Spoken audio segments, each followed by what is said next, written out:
Let's discuss chemical equilibrium.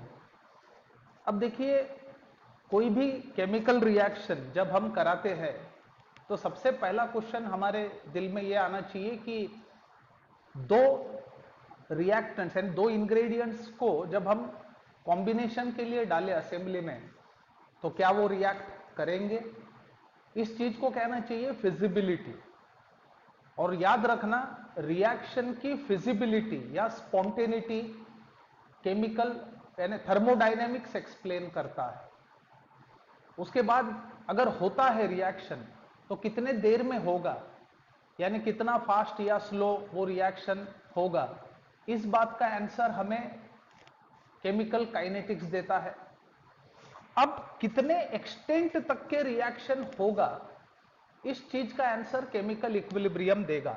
इसके लिए हम सबसे पहले ये देखेंगे कि देखिए, कुछ रिएक्शंस ऐसे होते हैं जो यूनिडायरेक्शनल होते हैं, यानी दो reactions go for completion producing the product, उनको इरिवर्सिबल रिएक्शंस कहना चाहिए। सो सम reactions go in unidirection, go in one direction to form product which are called irreversible reactions, which are called as irreversible reactions, उनको irreversible reactions कहना चाहिए। लेकिन बहुत सारे reactions, most of the reactions are reversible, यानी जिनका rate initially ज्यादा होता है क्योंकि रिएक्टेंट का कॉन्सेंट्रेशन बहुत ज्यादा होता है। उसके बाद जैसे जैसे रिएक्शन प्रोसीड होता है रेट कम होते जाता है। So most of the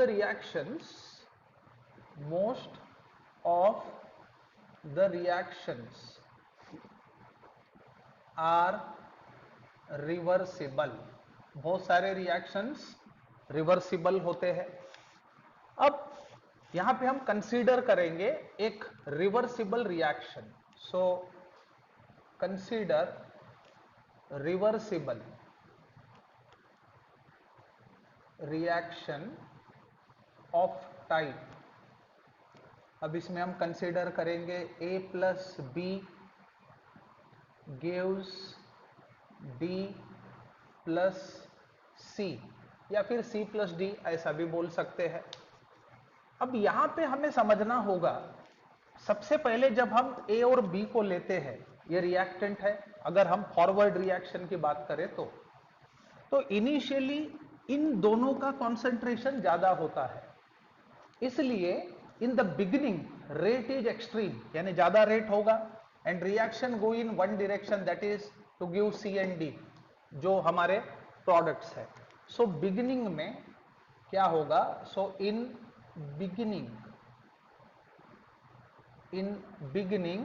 reaction proceeds in one direction, reaction proceeds in one direction, that is towards formation of product, towards formation of products C and D, ये हमारे प्रोडक्ट्स हैं। अब जैसे जैसे टाइम पास होगा, यानी रिएक्शन प्रोसीड होते जाएगा, concentration of A and B go on decreasing and that of C and D go on increasing. तो रेट जो है वो कम होते जाएगा, इसका कॉन्सेंट्रेशन डिक्रीज होगा, इसका कॉन्सेंट्रेशन इंक्रीज होगा। So as time passes, then what happens? Concentration of A and B decreases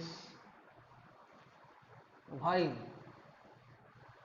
that of C and D increases। जैसे जैसे टाइम पास होगा, रिएक्शन प्रोसीड होगी, सी और डी जो प्रोडक्ट साइड में है इनका कॉन्सेंट्रेशन बढ़ते जाएगा।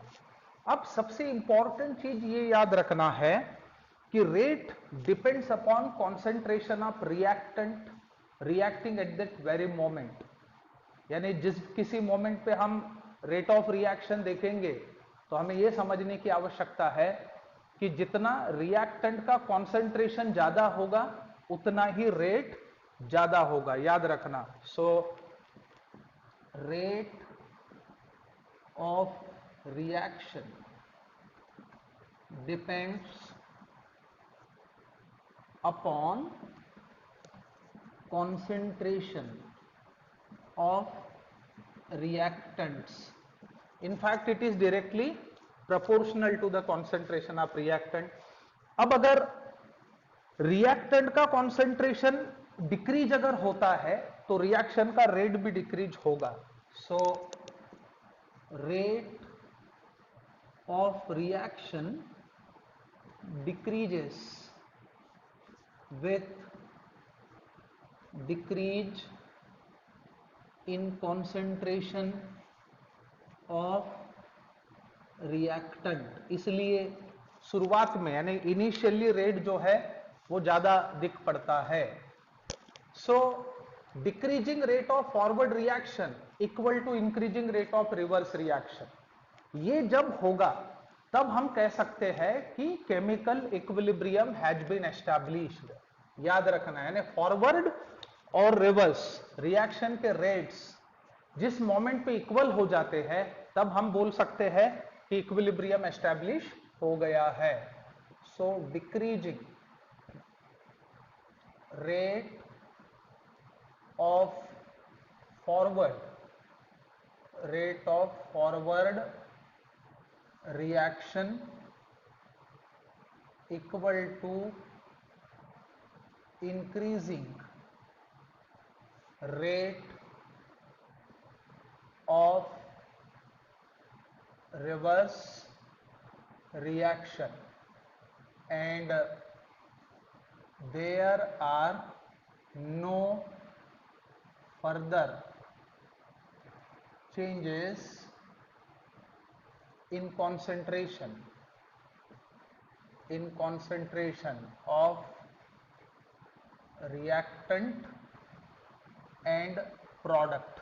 यानी जब इक्विलिब्रियम एस्टैब्लिश होता है तब फॉरवर्ड रिएक्शन और रिवर्स रिएक्शन के रेट एक जैसे हो जाते हैं और उसके बाद कॉन्सेंट्रेशन में कोई भी बदलाव आपको देखने को नहीं मिलेगा। उसी स्टेट को केमिकल इक्विलिब्रियम बोला जाता है। So at this state chemical system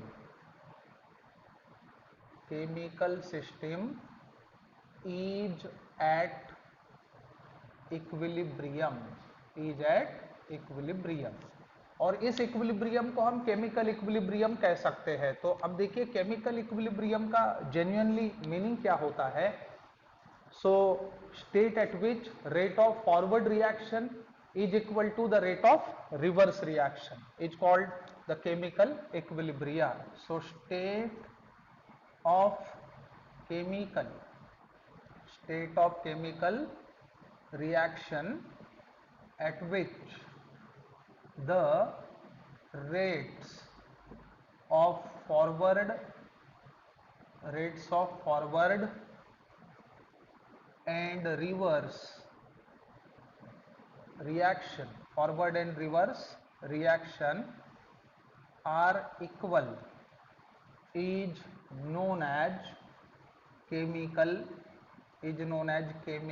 equilibrium। उसी को केमिकल इक्विलिब्रियम कहना चाहिए। अब एट केमिकल इक्विलिब्रियम जो भी प्रोडक्ट और रिएक्टेंट का मिक्सचर होगा उसे इक्विलिब्रियम मिक्सचर कहना चाहिए और जो भी कॉन्सेंट्रेशन वो टाइम पे रिएक्टेंट और प्रोडक्ट का होगा उसे इक्विलिब्रियम कॉन्सेंट्रेशन कहना चाहिए। So at chemical equilibrium the mixture of reactant